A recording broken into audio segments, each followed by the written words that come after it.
जय हिंद साथियों, हमारे परिवार बिहारी क्लासेस में आपका शुभ स्वागत है। तो आज हम SSC/MTS एग्जाम के आगे आने वाले टॉप 25 एक्सपेक्टेड क्वेश्चन को एक्स्ट्रा फैक्ट के साथ देखेंगे। यह सभी प्रश्न पिछले 36 शिफ्टों में पूछे गए प्रश्नों के बेसिस पे आपके लिए तैयार किया गया है। साथियों, आप सभी प्रश्नों को प्रैक्टिस करके जाएं। इस वीडियो में हर वो टाइप प्रश्न देखने को मिलेगा जो TCS सभी शिफ्टों में सवाल पूछ रहा है। इसे प्लीज़ आप पूरी अंत तक देखें। तो देर ना करते हुए हम जल्दी से इस वीडियो को शुरू करते हैं। दोस्तों, पहला प्रश्न देख लेते हैं। पेलाग्रा रोग किस विटामिन के कमी से होता है? तो विटामिन B3 के कमी से पेलाग्रा रोग होता है। विटामिन B3 को निकोटिनिक अम्ल कहते हैं, इसे याद रखेंगे। दूसरा क्वेश्चन देख लेते हैं। अलाउद्दीन जब चित्तौड़ पर आक्रमण किया तब वहां का शासक कौन था? तो यह प्रश्न पूछा जा रहा है दोस्तों। अलाउद्दीन खिलजी जब चित्तौड़ पर आक्रमण किया था तो वहां का शासक कौन था? तो राणा रतन सिंह चित्तौड़ का शासक था। और राणा रतन सिंह की पत्नी का नाम था रानी पद्मावती, और पद्मावती को देखने का काफ़ी अभिलाषा थी अलाउद्दीन खिलजी का। यह सभी विवरण हमें पद्मावत एक पुस्तक से मिलती है जिसके रचयिता थे मलिक मोहम्मद जायसी। यह भी प्रश्न काफ़ी बार पूछा गया है। पद्मावत किसने लिखा है? तो मलिक मोहम्मद जायसी। तीसरा प्रश्न देख लेते हैं दोस्तों। ऑपरेशन मर्यादा किस राज्य पुलिस ने शुरू की? तो उत्तराखंड राज्य सरकार के पुलिस ने ऑपरेशन मर्यादा शुरू की है। ऑपरेशन मर्यादा का संबंध उत्तराखंड से है, और उत्तराखंड राज्य में देवताल झील और राकसताल झील, इन दोनों झील उत्तराखंड राज्य में है। चौथा प्रश्न देख लेते हैं। फीफा रैंकिंग 2023 में दुनिया का नंबर 1 फुटबॉल टीम कौन बनी है? तो हाल ही में फीफा रैंकिंग जारी किया गया जिसमें नंबर 1 फुटबॉल टीम अर्जेंटीना का टीम बन गई है। अर्जेंटीना टीम के कैप्टन है लियोनेल मेसी, जो कि फीफा वर्ल्ड कप जीते हैं, और उप विजेता टीम रहा है फ्रांस। इसे भी याद रखेंगे, यहाँ से प्रश्न पूछा जाएगा। साथियों, हमारा यह चैनल काफ़ी छोटा है, परंतु आपके लिए हमारे द्वारा तैयार किया गया यह कंटेंट आपको पसंद आता है तो प्लीज़ हमारे इस चैनल को सब्सक्राइब कर लें। और साथियों, हमारे चैनल पे पिछले सभी वीडियो टॉपिक कवर करवा दिए गए हैं। आप प्लेलिस्ट से सभी वीडियो को देख कर जाए, एग्जाम में 4 से 5 नंबर आपके जरूर बढ़ जाएंगे।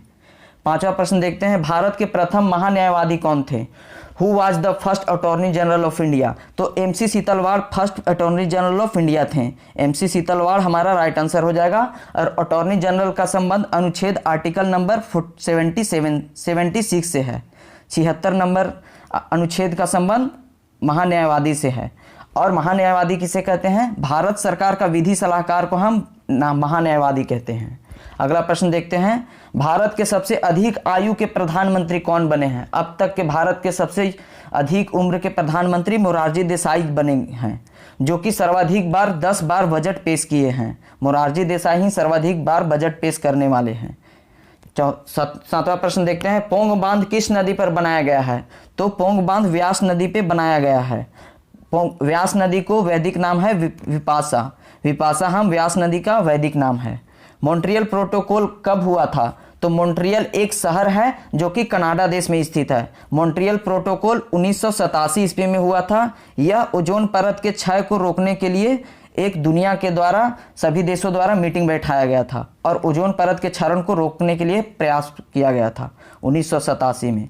अगला प्रश्न देख लेते हैं दोस्तों। प्रश्न नंबर 9। वर्तमान में UPSC के अध्यक्ष कौन है? तो मनोज सोनी जी वर्तमान में UPSC अध्यक्ष हैं, और एक अध्यक्ष होते हैं UPSC में, और उसको सहयोग के लिए 10 सदस्य चुने जाते हैं। अगला प्रश्न देखते हैं। गोदावरी नदी का उद्गम स्थल कहाँ है? त्र्यंबकेश्वर पहाड़ी है जो कि गोदावरी नदी का उद्गम स्थल है। त्र्यंबकेश्वर नासिक जिला महाराष्ट्र राज्य में स्थित है दोस्तों, इसे भी ध्यान रखेंगे। गुलामगिरी पुस्तक किनकी है? तो गुलामगिरी ज्योतिबा राव फुले द्वारा लिखी गई पुस्तक है। गुलामगिरी ज्योतिबा राव की पुस्तक है। यह मराठी भाषा में लिखा गया है। इसकी भाषा पूछ ली जाती है। गुलामगिरी किस भाषा में लिखी गई? तो मराठी भाषा में। अगला प्रश्न देखते हैं। किस पंचवर्षीय योजना में पहली बार गरीबी हटाओ का नारा दिया गया? तो गरीबी हटाओ का नारा 5वीं पंचवर्षीय योजना में दिया गया था। 5वीं पंचवर्षीय योजना 4 साल तक चला था, इसे याद रखेंगे। गरीबी हटाओ 5वीं पंचवर्षीय योजना में नारा दिया गया। अगला प्रश्न। हाली पद्धति किससे संबंधित है? तो हाली पद्धति बंधुआ मजदूरी से संबंधित है। बंधुआ मजदूरी कोई भी किसी को पूरे उम्र के लिए गुलाम बनाकर जीवन भर मजदूरी करवाएगा तो उसे हम बंधुआ मजदूरी कहते हैं। तो हाली पद्धति बंधुआ मजदूरी से संबंधित है। अगला प्रश्न देख लेते हैं। भारत का प्रथम महिला मेयर कौन थी? तो तारा चेरियन भारत की प्रथम महिला मेयर बनी थी। यह चेन्नई में बनी थी। अगला प्रश्न देखते हैं, मानव के जीवन काल में कितने दांत 2 बार विकसित होते हैं? तो कुल 20 दांत हैं जो कि मानव जीवन काल में 2 बार विकसित होते हैं। तो 20 दांत हमारा राइट आंसर हो जाएगा। अगला प्रश्न देखते हैं दोस्तों, द्रव की साम्यता किस यंत्र के द्वारा ज्ञात की जाती है? तो वेस्कोमीटर के द्वारा वेस्कोसिटी ज्ञात की जाती है। वेस्कोसिटी वेस्कोमीटर के द्वारा ज्ञात की जाती है। ओडोमीटर वाहन द्वारा तय की गई कुल दूरी को ओडोमीटर द्वारा मापा जाता है और स्पीडोमीटर द्वारा वाहन की गति को मापा जाता है। इसे भी ध्यान रखेंगे। अगला प्रश्न देखते हैं, गदर पार्टी की स्थापना किसने की? तो लाला हरदयाल ने गदर पार्टी की स्थापना किए थे। यह 1913 ईस्वी में किए थे और सैन फ्रांसिस्को अमेरिका नगर में किए थे। सैन फ्रांसिस्को में गदर पार्टी की स्थापना लाला हरदयाल द्वारा 1913 ईस्वी में की गई। अगला प्रश्न देख लेते हैं, सर्वप्रथम जीएसटी किस देश में लागू हुआ?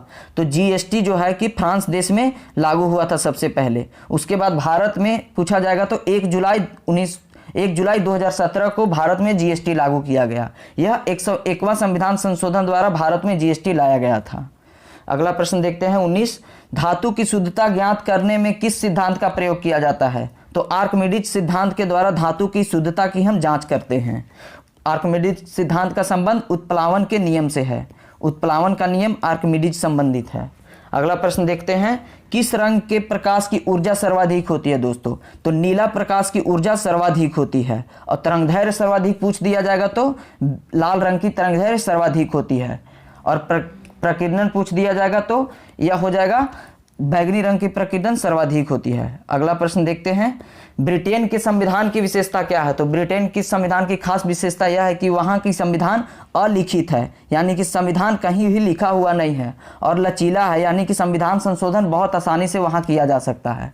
और यही अगर भारत की देखा जाए तो भारत की संविधान लिखित है। भारत विश्व की सबसे बड़ी लिखित संविधान है और भारत की संविधान लचीला और कठोर है।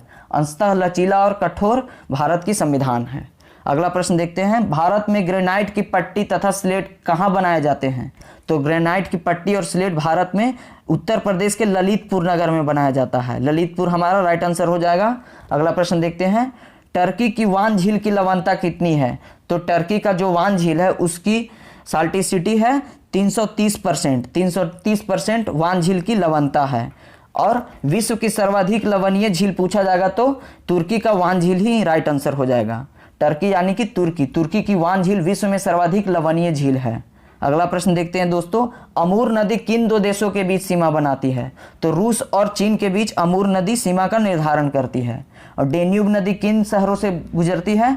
तो बुडापेस्ट, वियना और बेलग्रेड, यह सभी शहरों से डेन्यूब नदी गुजरती है। अगला लास्ट प्रश्न देख लेते हैं, हरण विवाह प्रथा किस जनजाति में प्रचलित है? तो हरण विवाह प्रथा गोंड जनजाति में काफी प्रचलित है दोस्तों।